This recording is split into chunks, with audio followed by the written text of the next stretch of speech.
धरना स्थल पर किसान महापंचायत में जुटे हजारों की संख्या में किसान।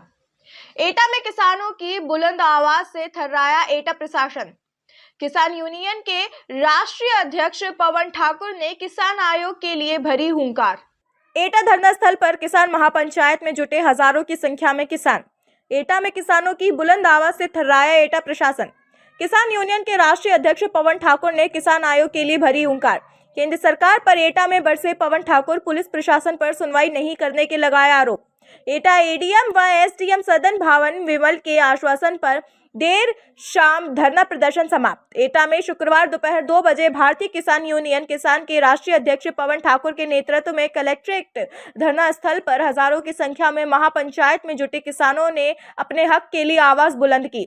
वहीं पवन ठाकुर राष्ट्रीय अध्यक्ष ने केंद्र सरकार पर वादा खिलाफी का आरोप लगाया। उन्होंने कहा, सरकार ने आज तक किसान आयोग का गठन नहीं किया। प्रदेश भर में किसान भाजपा के सांसद और विधायकों का विरोध प्रदर्शन करेंगे। पवन ठाकुर ने बताया कि सरकार को किसानों का संपूर्ण कर्जा भी माफ करना चाहिए। भारतीय किसान यूनियन किसान के पदाधिकारीगण 500 गाड़ियों के काफिले से अलीगढ़ व आगरा मंडल से एटा कलेक्ट्रेट धरना स्थल पहुंचे। शहर भर में सुबह 10 बजे से ही शाम तक जगह जगह ट्रैफिक जाम की स्थिति बनी रही। एटा धरना स्थल खचाखच किसानों से भरा हुआ नजर आया। एसडीएम सदर भावना विमल, सीओ सिटी व नगर कोतवाली प्रभारी समस्याओं को सुनने पहुंचे तो राष्ट्रीय अध्यक्ष पवन ठाकुर ने उन्हें डीएम को ज्ञापन देने की बात कहकर बैरंग वापस भेज दिया। वहीं राष्ट्रीय अध्यक्ष पवन ठाकुर ने किसान नेता भानु प्रताप सिंह पर बिना नाम लिए ही निशाना साध दिया। उन्होंने कहा, किसान क्रांति दल के राष्ट्रीय अध्यक्ष एटा लोकसभा सीट से आकर चुनाव लड़ने की घोषणा करें। उनका संगठन तन मन धन से सहयोग करेगा। 500 गाड़ियों के काफिले से पवन ठाकुर पर्चा और फाइल कराएंगे। दोबारा में एसडीएम संग एडीएम भी पहुंचे, जहां पीएम मोदी के नाम एडीएम को ज्ञापन सौंपा गया। एडीएम ने आश्वासन दिया कि कलेक्ट्रेट सभागार में डीएम साहब बातचीत कर समस्याओं का समाधान कराया जाएगा। एटा सहित जिले का प्रशासन वही भारतीय किसान यूनियन किसान के प्रदेश अध्यक्ष सत्येंद्र ठाकुर भी अधिकारियों से नोकझोंक हुई। हालांकि बाद में बात बन गई।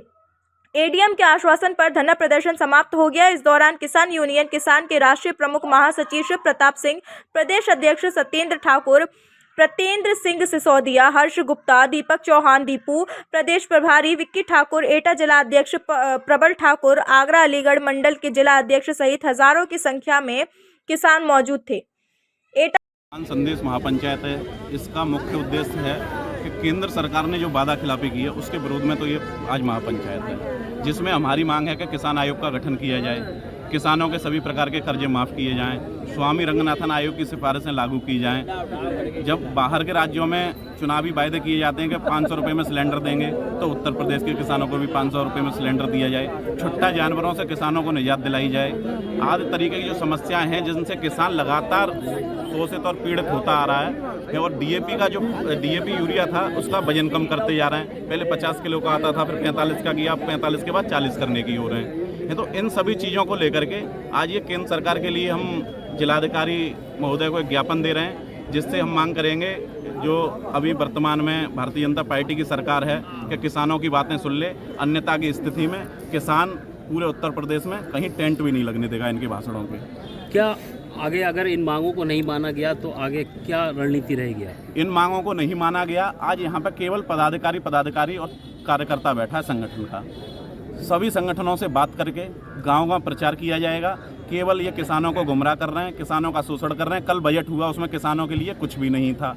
उससे पहले किसानों का 1 लाख करोड़ रुपए लैप्स हो गया कृषि मंत्रालय का, जिससे किसानों को लाभ मिल सकता था। जब किसानों को लाभ ही नहीं देना है तो फिर किसानों से वोट मांगने क्यों आते हैं? जगह जगह विरोध किया जाएगा। अगर ये हमारी मांगे मान लेते हैं तो हम इनका समर्थन भी करेंगे। किसान आयोग के गठन की कई और संगठन भी लगातार बात कर रहे हैं और पिछले कई वर्षों से उच्च स्तर पर लोगों से बात भी की है। तो आखिर क्या वजह है जो सरकार इस पर नहीं मान रही है? वजह ये है कि बहुत से किसान नेता मांग तो करते हैं किसान आयोग की, लेकिन वो साथ में 543 सीटों पर चुनाव लड़ाने की भी बात करते हैं। एक हमारे जिले के वरिष्ठ किसान नेता हैं, बुजुर्ग किसान नेता हैं, तो वो भी मांग कर रहे हैं किसान आयोग की। मैं उनसे भी एक निवेदन करना चाहता हूं कि एटा की लोकसभा जर्नल है, इस पर आकर के पहले तो अपनी पार्टी से वो खुद स्वयं चुनाव लड़ें। उनका हमारा संगठन तन मन धन से सहयोग करेगा और उनको पूरा चुनाव लड़वाएगा। जितने भी संगठन हैं उनसे भी हम हाथ जोड़ करके उनसे कहेंगे कि बुजुर्ग किसान नेता हैं, शायद जाकर के यही किसान आयोग का गठन करवा दें। उन्होंने आज तक केवल किसान नेताओं को गाली देने के अलावा कोई काम नहीं किया, राजनीतिक पार्टियों के पीछे चलने के अलावा कोई काम नहीं किया, जिससे कि किसान की मांगें अभी तक पूरी नहीं हो पाती। आप राष्ट्रीय अध्यक्ष हैं, चूंकि आप एक बड़ा आरोप लगा रहे हैं, वो भी किसान नेता है, इशारों में बात कहा है और कई समय से चल रही है ये बात, लेकिन क्या कहना चाहते हैं, क्या आप उनका सहयोग करेंगे? बिल्कुल, वो वरिष्ठ किसान नेता हैं, बुजुर्ग किसान नेता हैं। हम तो ये चाहते हैं कि किसान आयोग का गठन वही संसद पहुंच करके करवा दें।